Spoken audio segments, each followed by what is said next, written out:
Want to rampage your way through Outer Worlds 2, even in the highest difficulty? Then look no further than the Viking melee build, designed to beat the ever-living crap out of everyone around you and blitz through the game as fast as possible. The Viking melee build ensures you can brawl and scrap with anyone, going right up to their face and destroying them in one single hit. Armed crowds, monster nests, boss encounters. It doesn't matter. You can throw this Viking soldier alone into a raging war zone, and he will be the last man standing, covered in blood. For this guide, I will detail the skills and perk choices that get you to the top. I will also list the key items you need and where to get them, and even show you how to beat early game sections that may be tough if your build is not yet complete. Disclaimer, all footage in this video is in very hard difficulty. We do not play around here. So, without further ado, let's get started. Okay, for the background, it doesn't really matter for the story which one you pick. It's just conversational cues, mostly for a little bit of lore, but the end result will not change at all based on which one you pick. I go Gambler because I'm all in with melee and I think it matches the vibe. Now, for traits, this is where you actually want to be very specific on what you pick.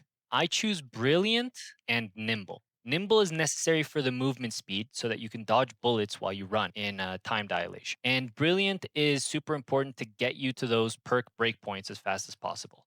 You might think Brawny's good, but it's very inconsistent. Sometimes you slide into a group of enemies, and then if you do that, you're only going to knock one of them down. The other ones are still hitting you. Sometimes you run past someone, you knock them down, you don't even realize it, and you don't know it's on cooldown. So when you use it, it's just not very good. So don't take this one. And the other one that you might take is Lucky if you like crit chance. But there's not that many ways to build up crit, especially in this build. I don't recommend it, even though it's not bad. And in the story, you can skip certain things by picking Lucky. So it's nice, but it just does not compare to Nimble and Brilliant. There's no comparison. So those are the two I recommend. It's going to force you to pick a negative trait. Just pick Dumb. Dumb is going to limit how many skills you can pick, but we're only going to pick 3. So this one's perfectly fine.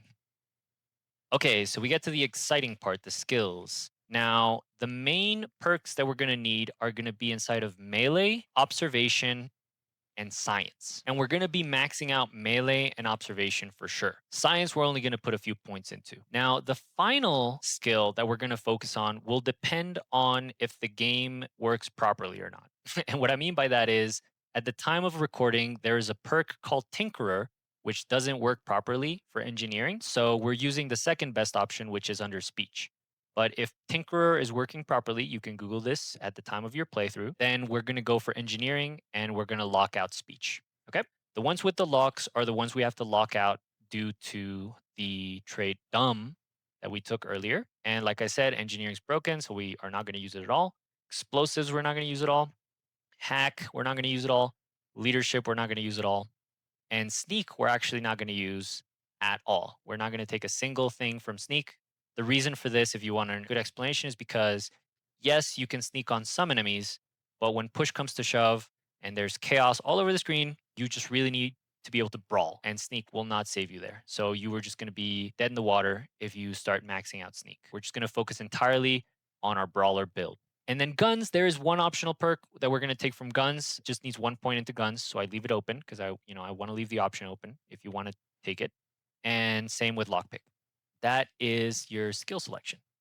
The ones you're going to focus on, since we grabbed the brilliant, are going to be melee, observation, and science. These two are going to be our damage sources. And the reason why we put science as the third is because there's going to be a science 3 perk that we want to take. And specializing into it is going to give us 2 free points. So that third point is just going to be really easy to put in there. We get the 2 perks, we move on, and we don't have to think about it. The reason why we don't specialize in speech is because it's the thing we're going to max out last. So we don't need to specialize into it and get those early points. We don't need it. Okay.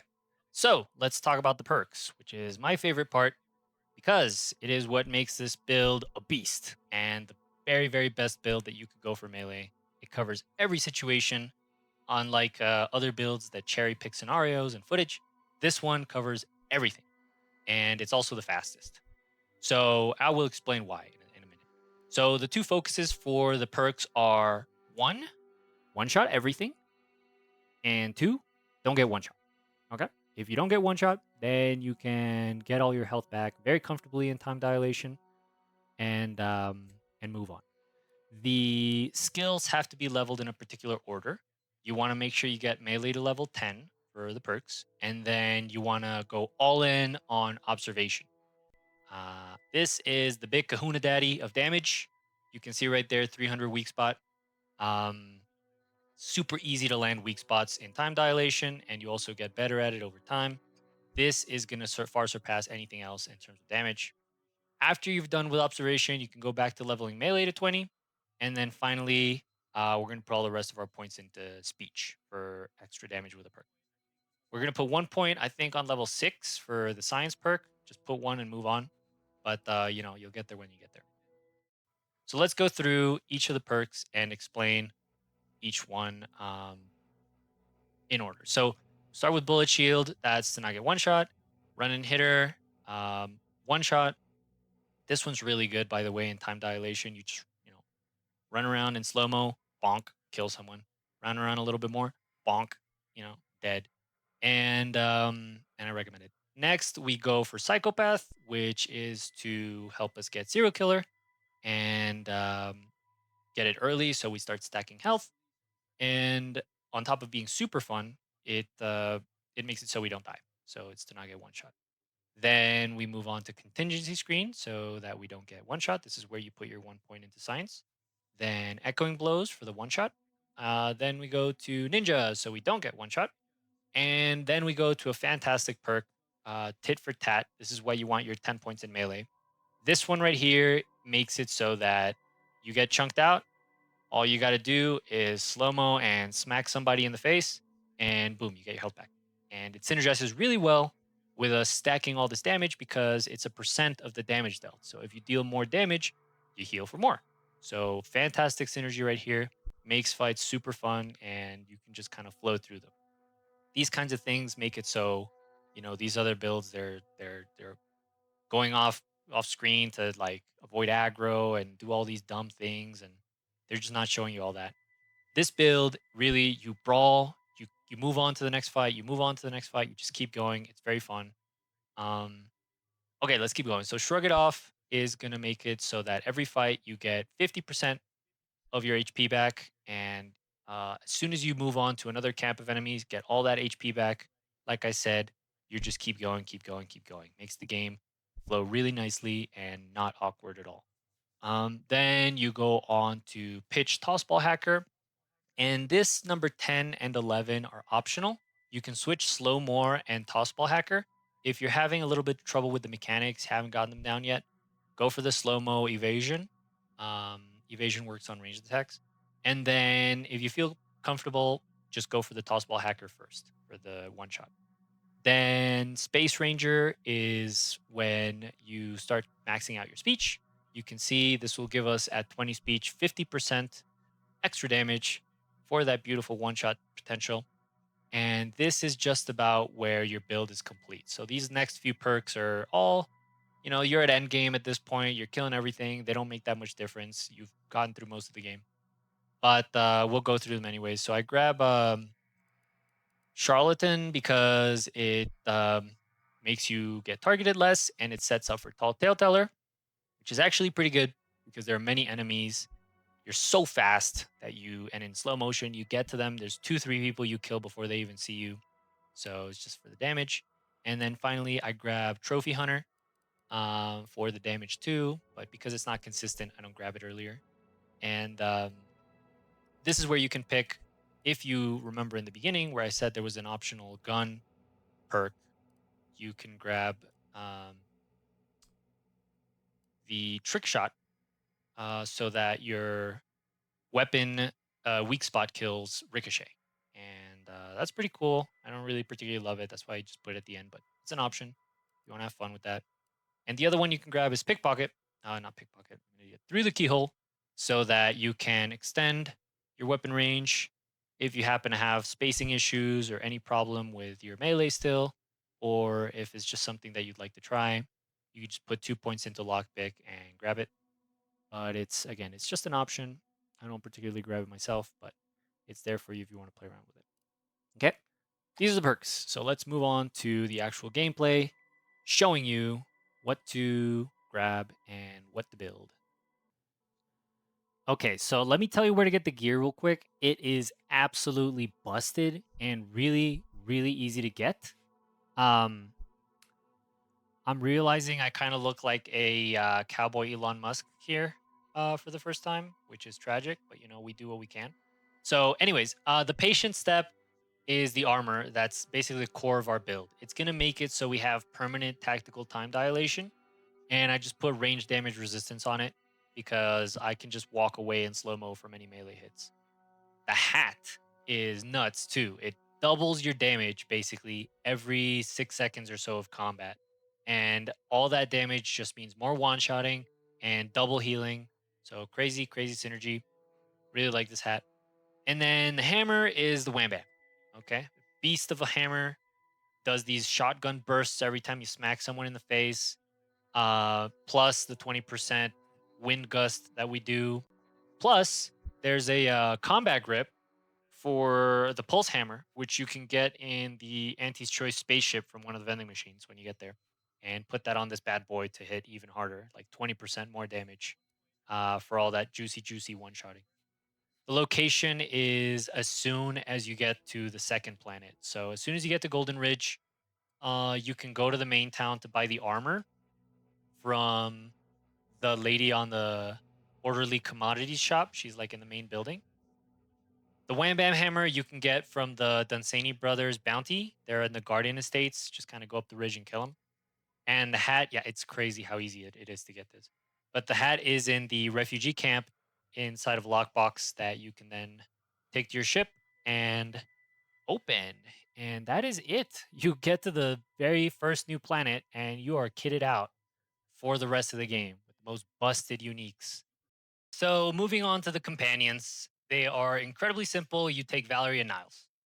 Here are their loadouts, and they are the best possible options because you already do enough damage, and all you need is bodies there to distract and to keep you alive. So, Valerie is the best at keeping you alive. She heals you every once in a while. She gets an instant heal with her companion ability, and she gets these insane perks near the end where her companion ability comes back faster when you're at full HP. So you can spam it multiple times per fight if you need to. And you also get to be at full HP because now you can overheal. So that means any amount of health that you gain from anything, including your lifesteal from your basic attacks, will now put a shield on top of your health bar. So it's absolutely insane. Valerie, she's the best. And then Niles you want because he is the best at distracting an enemy. You just sick him on a big boss, big tanky guy, and he will taunt them for a long time while you kill him. Yeah, you could mess around with your time dilation and dodge the hits, but Niles is just making your life so much easier. The problem with Inez, the other healer, is that she heals too slowly and too gradually. So it's not dependable. And yeah, it's just not as good as Valerie. So that's why we don't take her. So, yes, this is how simple the build is. You just keep your two starting companions. They are by far the best in the game. Any of those melee builds out there that depend on companions for dealing damage, they're trash. Don't listen to them. The main combat mechanic we're going to use is to hold time dilation while we aim for the weak spot and then release it to do the actual swing. Thanks to our unique armor, we're going to be able to stay in time dilation forever by using this mechanic. By the way, the weak spot is in the face for all creatures, in the blue eye for robots, except for this one, you just hit the tank in the back. And for humans, it's the face as well. So this is Valancourt. Okay. Holy cannoli. Sorry, dude. Is he dead? Here's one example of a big fight. You'll notice I take out the turrets first. They usually track you well in slow mo, so it's good to take them out first. But if you just take them out first, then everything else should be easy as pie. They also die in one hit. Then you can see how I'm managing my time slow here. I let go right as I'm going to swing. Even when I mess up, it's not that big of a deal. If I start taking damage, I just turn it back on. Go for the head always. The weak spot's doing a billion damage, so always go for the head. The fights, like I said, they just flow very easily. You can play the whole fight in time dilation if you really want to, but once you get the hang of it, you can just, especially as you get towards the later game, you sometimes don't even need to press it at all anymore once you've got the hang of it. And you can see how much movement speed I have and how easy it is to just flow through the fight and kill everyone. Also, this is super awesome little note. You can see how I messed up and just tanked way too much damage out of slow-mo, and then my perk just puts a full shield bar back on me.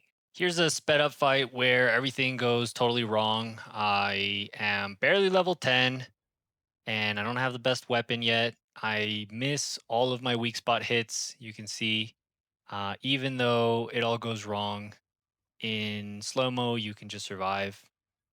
This is relatively one of the hardest fights in the game when you're just arriving in Golden Ridge and don't have that many stats yet. But you can see the build still plows through it.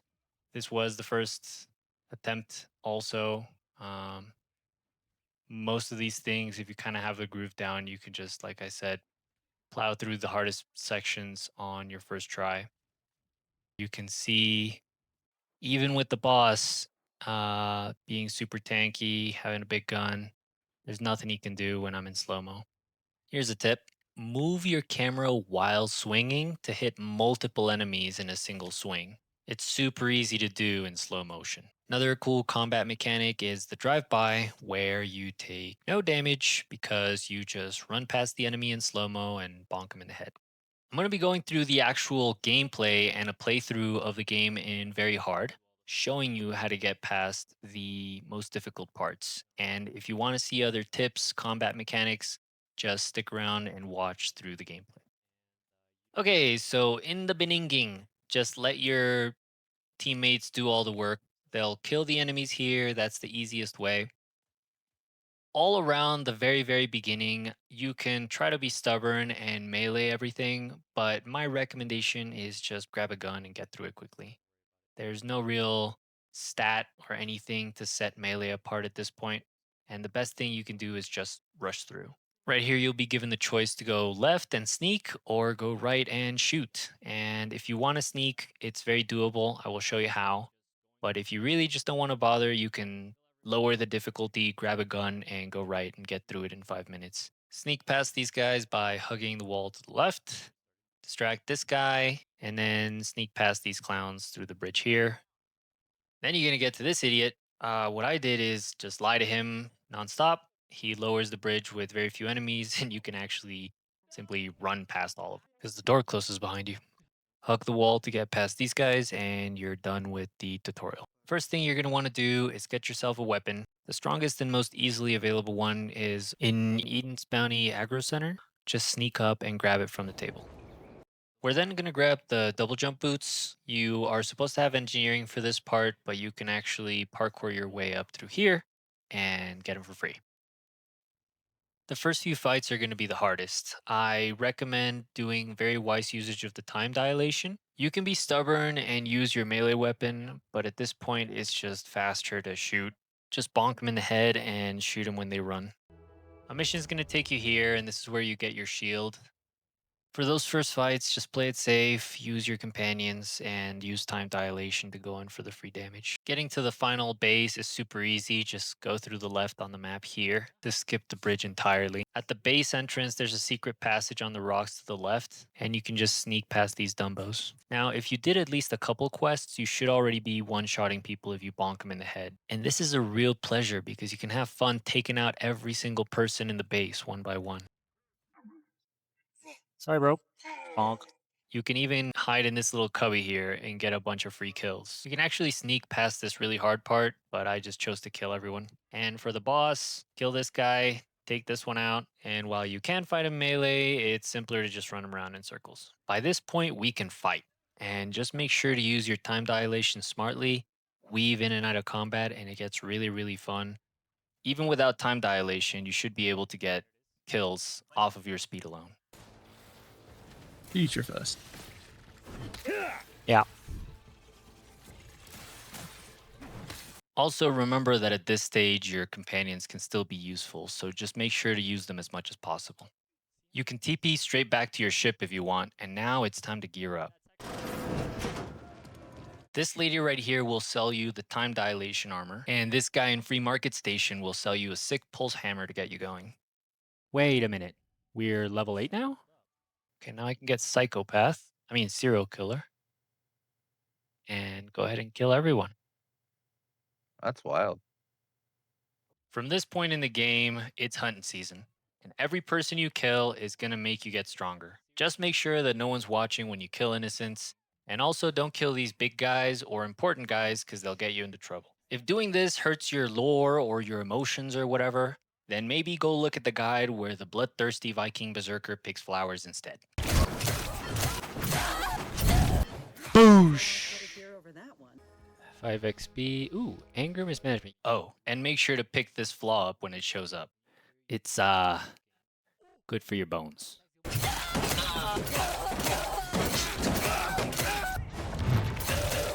Got them both, baby.